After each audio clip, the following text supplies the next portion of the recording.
Hi, how are you doing? 24th of November. It is exactly 31 days to Christmas, and don't we know it? Copywriters unite. This is the biggest time of the year. I've got SimilarWeb on the screen because we're going to do a little bit of an interactive tutorial today. This is a smorgasbord, not necessarily lots of very specific information because overnight, very short amount of sleep, got my breakfast in the microwave, but I wanted to be here. I think consistency is very important. It is in copywriting, it is in business, so I'm here drilling away as we always do. Now, yeah, Christmas is mad for the copywriter, and I'll tell you why. 3 reasons. One, campaigns ahoy. There's always a campaign, there's always a excuse to sell something, and it's crazy. Christmas is the time when everything comes to a head. So you've got all the quarterly results. Somebody's knocking on your door to further an annual report, and there's always a paragraph, a section to write. It's chaotic, and invariably the boss's boss, because if you're a copywriter, then typically, if you're like me, you're at the bottom of the food chain, and that's fine. So the boss's boss has a presentation to make, and there's no hierarchy when it comes to presentations. You are the writer, therefore you are conscripted, which means with scripted to write that, and difficult because you've got to get inside the head of somebody who is relatively, at most times, inaccessible. You're only really called in at that level when there is demand for your services, which is not as often as it should be. You're often working on other projects anyway, so that's probably quite good that there is that gulf between the two, because otherwise you would just be a lapdog. So there's lots of things swirling around our heads. So campaign-wise, this is where everything comes to a head throughout the course of the year, when you've been collecting all of your feedback and your insights, checking out your analytics, looking at website activity, looking at what customers and users have been doing over the past 10 months. You're then able to go, right, okay, well, based on habits and behaviors that we've seen, then we're now able to apply those to this campaign because we have built up a better picture of the customer, otherwise known as a persona or an archetype. So there's that covered off. In terms of scripts, so this is interesting. This is what I wanted to just quickly touch on today, because you can see I've got SimilarWeb on, and I'm just going to quickly type in, say, Twitter. This is a way of looking at your, I'm not for a minute suspecting that Twitter is your competition, but say they were, or say you wanted to compare Twitter to Facebook. You just type in web addresses, or you type in URLs for applications, and they'll quickly show you how you compare across many different metrics. So traffic sources, you can see straight away. What's very interesting is that the Facebook versus Twitter direct traffic is trending very, very similar, 77 versus 83, which is great. Not in terms of numbers, this is in terms of percentages.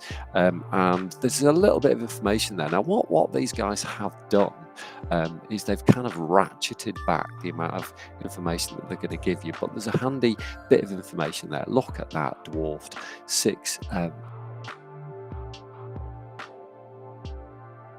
20 and a half time. So interesting information there. But anyway, there's just a few little tricks and tips when you're a copywriter to get some information. But anyway, I'll tell you what is good. Whenever I'm and competitor analysis is massive. Because it not only helps you understand how you're getting home court advantage over the competition, but it helps you look at what they're up to, what's in their plans, what's on their roadmap, and also how far they've come. So what I typically do whenever I'm looking at, whenever I'm writing a campaign or writing a feature, I'll just take a very, very quick pulse of the organization that I'm writing for, and then I'll look across the sector, and I'll also look and I'll see if I can find any information in terms of customers and what customers are up to. So using Alt-D to highlight the address bar, I'm just going to type in, say, okay, so look at, thinking about Manchester, for a minute, and I'm looking at the I can't remember what the snow place is called in Manchester now. What's it called?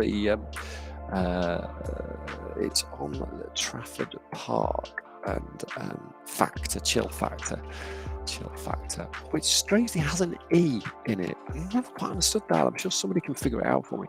By the way, so what I'm going to do, I'm just going to see if Chill Factor has got a Wikipedia page. Chill Factor, it has. That's great. Right, because this is where I go. Yeah, while we're here, I need you to guide me. While I can be your North Star when it comes to copywriting and messaging and understanding how to create more captivating content, converting customers, I need some stimulation, some inspiration from you in terms of what it is that you are struggling with, or what it is that you're doing really well with, that you want to share with the rest of the copywriting community, because otherwise I just end up going down rabbit holes like this, which may be of no use to you whatsoever. Dave@wordandmouth.com, Dave Thackeray on Twitter, or just comment underneath this video on one of the many different platforms that we're on right now. Hey to Facebook, hey to YouTube, and hey to LinkedIn, because there's 10 people who are interested on LinkedIn, sum total. Right, so you've got all sorts of stuff here. What's very interesting here, straight away, look at this. 2018 just shows how long ago it's been since I went to Chill Factory.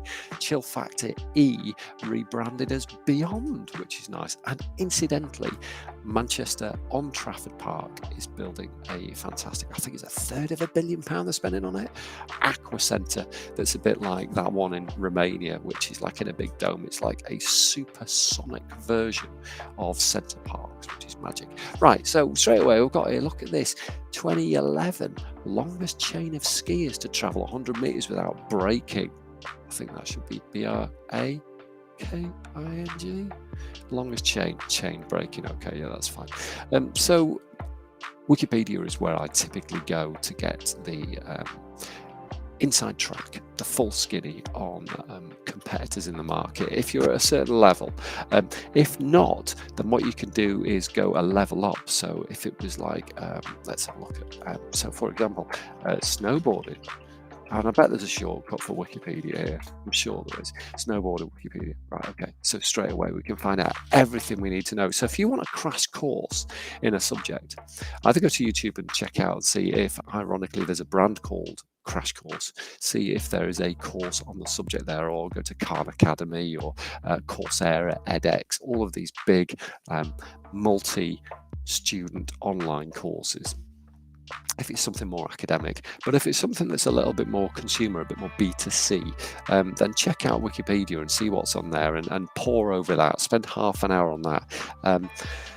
I've written probably 1,500, maybe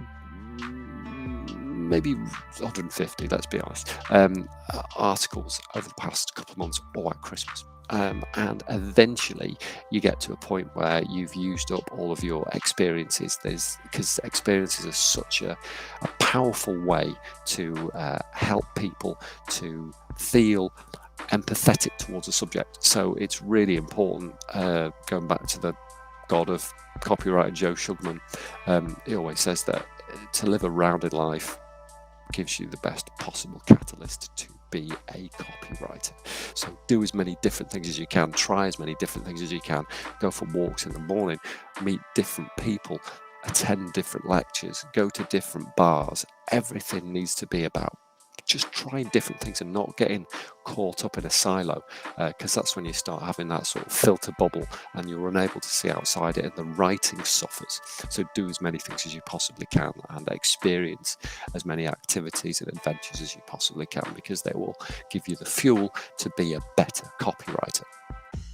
But anyway, for this moment in time, if we were going to be writing about snowboarding, though, okay, we'll check out snowboarding on Wikipedia, and also check out all of the ancillary complementary things that you think could influence your consumer about this specific subject. So there'll be things like what upcoming slope trends, fashion trends. So what are people going to be wearing on the piece in 2022. There's, ASOS has probably got an article about that. I don't know. Field and Trek maybe have got an article about that because it's more in their sort of specialist niche. But make sure that you build up as definitive a profile as you possibly can, not only of your prospective customers, but also the industry sector. Because if you can show that you are a thought leader and an authority in that respect, then you are already several steps ahead of your competition who haven't watched this and therefore don't know how to create the perfect formula for some kind of copy that will inspire and illuminate customers and compel them to buy. And I think pretty much, God, you've had me for 10 minutes. Bless you. You've done well. Thanks for sticking around. I do desperately appreciate it. And yeah, we're going to be, don't even need that anymore, do we? Let's get rid of that screen. We're going to be back tomorrow with a little bit more focus, but thank you for sticking around. I hope you enjoyed today. And as I say, this is for you. So don't mess around by waiting for me to somehow come up with a solution to a problem that you've never shared with me. Do it. Dave@wordandmouth.com. Dave Thackeray on Twitter. LinkedIn, connect with me. Love to speak to you.